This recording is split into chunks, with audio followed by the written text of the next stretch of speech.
तो दोस्तों, आपने थंबनेल में देखा होगा कि जिसको खाना बनाने का ख भी नहीं आता वो भी ये लड्डू एकदम परफेक्ट तरीके से बना लेंगे। ठीक है, यहाँ पर ना आपको टेस्ट में कोई कॉम्प्रोमाइज़ करना पड़ेगा और ना ही मेजरमेंट में। इतना सही मेजरमेंट मैंने आपको यहाँ पर बताया है। जो पहली बार बना रहे हैं वो भी एक बार में ही परफेक्ट तरीके से पूरी रेसिपी सीख जाएंगे। ठीक है ना। और इतना ही नहीं, वो दूसरों को भी बताएंगे कि सूजी बेसन के लड्डू कैसे बनाए जाते हैं। इसीलिए आपको इस वीडियो के अंत तक बने रहना है। मैंने यहाँ पर कुछ बातें बताई है, बस उन बातों का ध्यान रखते हुए आपको ये लड्डू बना लेने हैं। तो शुरू करते हैं। तो यहाँ पर मैंने 1 कप सूजी ले ली है, 1 कप बेसन, चीनी 1 कप और घी आधा कप। मेजरमेंट ध्यान में रखिएगा, मैं डिस्क्रिप्शन बॉक्स में दे दूँगी। और कुछ ड्राई फ्रूट्स ले लिए हैं यहाँ पर। तो मैंने जो सूजी ली है वो थोड़ी मोटी है, इसलिए मैं इसे पीस लूँगी। अगर आपके पास बारीक वाली सूजी है तो पीसने की कोई ज़रूरत नहीं है। ये देखिए, इस तरह से बारीक कर लेना है। अब इसे साइड में रखते हैं और उसी जार में काजू और बादाम को दरदरा सा कूट लेते हैं, मतलब पीस लेते हैं। ठीक है ना। आप टुकड़े भी डाल सकते हो, लेकिन मैं यहाँ पर इस तरह से दरदरा सा पाउडर डालूँगी। ऐसा करेंगे तो आपके लड्डू का टेस्ट बहुत ही ज़्यादा बढ़ जाएगा। ठीक है, यही मैं कुछ बातें आपको बताऊँगी जो आपको ध्यान में रखना है। अब कढ़ाई चढ़ाएंगे और उसमें डाल देंगे जितना हमने घी लिया था आधा कप, उतना पूरा घी एक साथ डाल देंगे। घी को अच्छा गर्म होने देंगे और उसके बाद में डाल देंगे बेसन। ठीक है। अब घी गर्म होने के बाद में गैस को हमें एकदम स्लो कर देना है, बिल्कुल भी नहीं बढ़ाना है और कंटिन्यूसली चलाते हुए इस तरह से इसे भूनना है। अभी ये थोड़ी देर में पतला हो जाएगा और उसके बाद में बबल्स उठने लगेंगे। 1 से 2 मिनट सिर्फ हमें इसे भूनना है। अभी ये काफ़ी पतला हो गया है। ठीक है, थोड़ी देर और भुनेंगे तो ये देखिए बबल्स उठने लगे। इस कंडीशन में हमें यहाँ पर सूजी ऐड कर देनी है। ठीक है ना। जैसा मैंने बताया है आप वैसा ही करिएगा, आपके लड्डू एकदम परफेक्ट बनेंगे। गैस को बिल्कुल भी नहीं बढ़ाना है। आपको ये दोनों भूनने के बाद, मतलब भूनने तक कम से कम 15 से 20 मिनट लग जाएगा। ठीक है, इसमें से भीनी भीनी सी खुशबू आने लगेगी, तभी आप समझ जाइएगा कि आपका सूजी और बेसन भूनकर हो गया है। अभी ये आपको सूखा सूखा लग रहा होगा, लेकिन जब ये भून के होता है तो घी छोड़ने लगता है। धीरे धीरे ये घी छोड़ने लगेगा और ये थोड़ा सा ढीला भी हो जाएगा, मतलब पतला हो जाएगा। तो इसे इसी तरह से भूनते रहना है। ध्यान में रखिएगा, गैस को बिल्कुल भी नहीं बढ़ाना है आपको। ठीक है, कंटिन्यूसली चलाते हुए भूनना है। बस यही कुछ चीज़ें हैं जो लड्डू को स्वादिष्ट बनाने में हेल्प करती है। तो देखिए अभी ये थोड़ा सा ढीला हो गया है, तो अभी मुझे यहाँ पर भूनते हुए कम से कम 9 से 10 मिनट हो गए हैं। तो बाकी के ड्राई फ्रूट्स मैं अभी इस स्टेज पर डाल दूँगी। मैंने यहाँ पर थोड़ा पिस्ता और किशमिश डाल दिया है। ठीक है, अब ये देखिए और ज़्यादा ढीला हो गया है।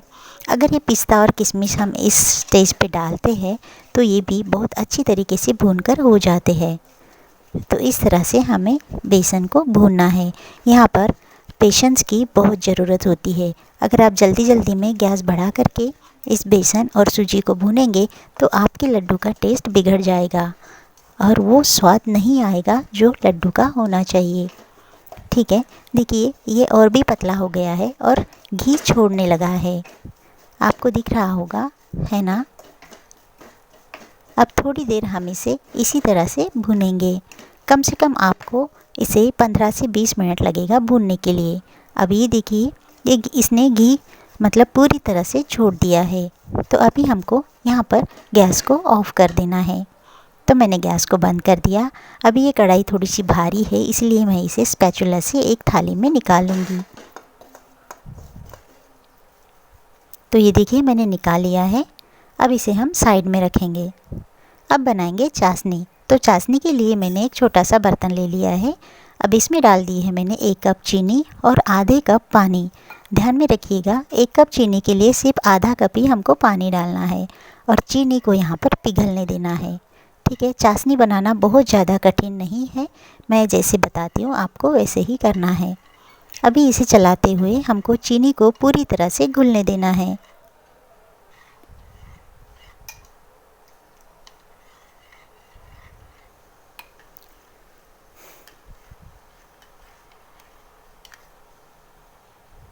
अब ये देखिए झाग आने लगा है और अभी इसमें बढ़िया सा उबाल भी आ गया है। तो ये झाग हमको कम होने तक इसे पकाना है। देखिए अभी झाग कम हो गया है और सिर्फ बबल बाकी है। ठीक है, तो यहाँ पर हमको चाशनी को चेक कर लेना है। अब चाशनी को कैसे चेक करेंगे, चम्मच में लेके थोड़ा सा उंगलियों को लगाएंगे और उंगली आप एक दूसरे को लगाते हो तो वो देखो थोड़ा चिपक रहा है ना। बस हमको तार वाली चाशनी नहीं बनानी है, थोड़ी सी चिपचिपी सी चाशनी यहाँ पर रेडी करनी है। आपको वीडियो में दिख रहा होगा, आपने उसी तरीके से चाशनी यहाँ पर रेडी करनी है। तो बस हमारी चाशनी बनके रेडी है। मैंने अभी गैस को ऑफ़ कर दिया है। तो अभी हम इस चाशनी को यहाँ पर मिलाएंगे, लेकिन एक साथ नहीं मिलाएंगे, हम थोड़ा थोड़ा करके मिलाएंगे। अभी पहले हम वो पाउडर मिला लेंगे, जो काजू और बादाम का पाउडर हमने रेडी किया था वो हम यहाँ पर डाल देंगे। ये मिश्रण अभी भी गर्म है। ठीक है, अब काजू बादाम के पाउडर के साथ में हमने यहाँ पर इलायची पाउडर भी डाल दिया है। अभी ये जैसे गर्म है मैंने बताया, तो यहाँ पर ये पाउडर भी भून के हो जाएगा। ठीक है, क्योंकि पाउडर बनाया है तो इसे भूनने के लिए ज़्यादा टाइम नहीं लगता है। इस गरम गरम मिश्रण में डाल देंगे तो वो खुद ही भून जाएगा। अभी यहाँ पर हम चाशनी थोड़ी थोड़ी करके ऐड करेंगे। तो मैंने यहाँ पर अभी थोड़ी सी चाशनी डाल दी है। अब इसे मिक्स करेंगे। इससे क्या होगा कि हमारा जो मिश्रण है चाशनी में बहुत ही अच्छी तरीके से मिक्स हो जाएगा। अगर एक साथ डालेंगे तो यहाँ पर बारीक बारीक लम्स पड़ने के चांसेस रहते हैं। ठीक है, तो हमने अभी थोड़ी सी चाशनी डाली है। मैं यहाँ पर 3 बारी में चाशनी ऐड करूँगी। अब ये देखिए यहाँ पर मैंने दोबारा से चाशनी थोड़ी सी डाल दी है। अब ये जो बचा हुआ चाशनी था ये मैं अभी यहाँ पर पूरा ऐड कर दूँगी। हमें चम्मच से ही मिलाना है। पहली बात तो ये कि ये काफ़ी गर्म है और अभी इसे हाथ लगाने का कोई फ़ायदा नहीं है, क्योंकि ये हाथों को चिपक जाएगा। तो इसे चम्मच से ही बहुत ही अच्छी तरीके से मिलाना है। ठीक है, अब आपको लग रहा होगा कि ये बहुत ज़्यादा पतला है, लेकिन हमें ऐसे ही बनाना है। इससे क्या होगा, हमारी जो सूजी है बहुत अच्छी तरीके से फूल जाएगी और हमारे लड्डू सॉफ्ट बनेंगे। अब इसे मिक्स करने के बाद में थोड़ी देर के बाद हमें इसे देखना है। ठीक है, तो ये देखिए थोड़ा सा गाढ़ा हो गया है। अभी भी ये पूरी तरीके से ठंडा नहीं हुआ है, तो इसे बीच बीच में हमें इसी तरीके से चलाते रहना है। अब ये चलाने के बाद में इसे थोड़ी देर के लिए फिर से छोड़ देना है और थोड़ी देर के बाद 5-5 मिनट में, जैसे कि समझ लो, हमें इसे इस तरीके से ऊपर नीचे करना है ताकि ये जल्दी से ठंडा हो जाए। अभी ये आपको थोड़ा सूखा सूखा लग रहा होगा, ठीक है ना, लेकिन फिर भी अभी भी ये लड्डू के फॉर्म में नहीं आया है। कंफर्म करने के लिए हम इसे चेक करेंगे।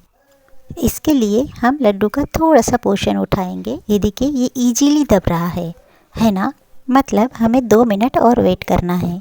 ठीक है, अब देखिए 2 मिनट बाद में दिखा रही हूँ आपको। ये अभी पूरी तरह से लड्डू बनाने की कंसिस्टेंसी में आ गया है।